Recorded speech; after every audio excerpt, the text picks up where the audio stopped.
अस्सलाम वालेकुम रहमतुल्लाहि व बरकातहू। दोस्तों, क़ुरबानी के जानवर की ओझड़ी खाना कैसा है, क्या ये जायज़ है या नाजायज़ है, आज मैं आपके सामने यही बातें बताने वाला हूँ। दोस्तों, इस हवाले से बहुत सारे लोगों के माइंड में तरह तरह के सवालात होते हैं और जो ही क़ुरबानी करीब आ जाता है वैसे ही इस तरह के सवालात लोगों के माइंड में बहुत ही ज़्यादा ट्रेंडिंग के तौर पर रहता है।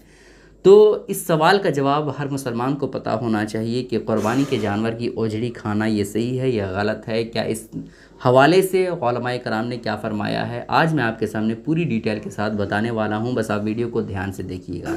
दोस्तों देखें, क़ुरबानी के जानवर की ओझड़ी के हवाले से बहुत सारे लोग ये समझते हैं कि क़ुरबानी का जानवर ये बहुत मुअज़्ज़ज़ चीज़ है, बहुत मुकर्रम चीज़ है, और वाकई में मुअज़्ज़ज़ और मुकर्रम है। और वो ये बातें अपने माइंड में रख कर के ये समझते हैं कि क़ुरबानी का जानवर बहुत मुअज़्ज़ज़ होता है, इस वजह से ओझड़ी भी मुअज़्ज़ज़ होता है। जो उसके अंदर थैला होता है जिसमें गंदगी होती है जानवर की, वो भी बहुत मुअज़्ज़ज़ चीज़ है, इस वजह से उसे नहीं फेंकना चाहिए।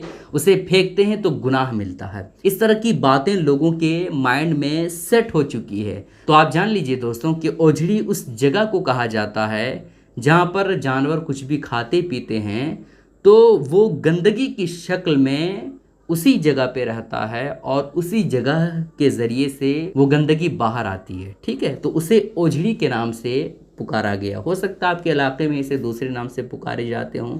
ठीक है, तो ओझड़ी के हवाले से आला हज़रत ने फ़तावा रज़विया में ये लिखा है कि 22 चीज़ें जानवर में ऐसी है जिसको नहीं खाना चाहिए, खाना हराम है, नाजायज़ है, नहीं खाना चाहिए। उन 22 चीज़ों में आला हज़रत ने ओझड़ी का भी ज़िक्र फरमाया है।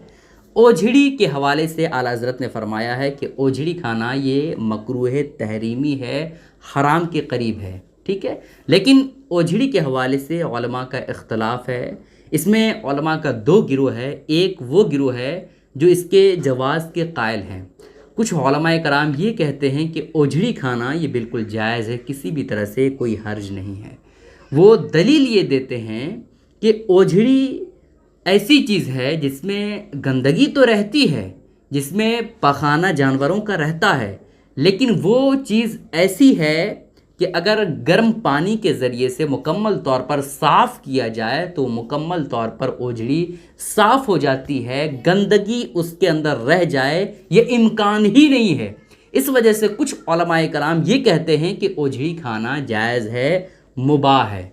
ठीक है, और कुछ उलमाए कराम इस राह की तरफ गए हैं कि वो कहते हैं कि ओझड़ी खाना ये बिल्कुल नाजायज़ है, मकरूह तहरीमी है। वो दलील ये देते हैं कि चूँकि ओझड़ी के अंदर गंदगी है और गंदगी को अगरचे साफ़ कर लिया जाए लेकिन इम्कान है कि कहीं गंदगी रह ना जाए, इस वजह से ओझड़ी को खाना ये नाजायज़ है, हराम के करीब है।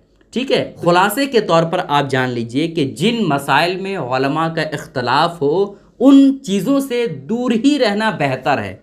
जायज़ है लेकिन इससे बचना ही बेहतर है, चूँकि इसमें उलमा का इख्तलाफ है जिसकी वजह से अगर बचेंगे तो बेहतर है, लेकिन अगर खाते हैं तो गुनाह या हराम का काम नहीं होगा। ठीक है, ये हो गया खुलासे के तौर पर। अब जो बहुत सारे लोगों के माइंड में ये आता है कि भाई क़ुरबानी का जानवर मुअज़्ज़ज़ मुकर्रम होता है और वाकई में मुअज़्ज़म होता है ना, तो उस जानवर की ओझड़ी नहीं फेंकनी चाहिए, तो ये सरासर गलत है।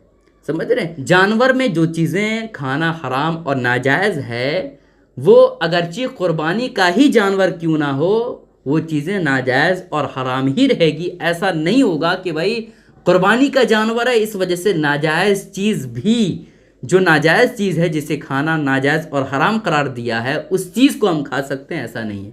ठीक है, तो आप इन बातों का ख्याल रखें।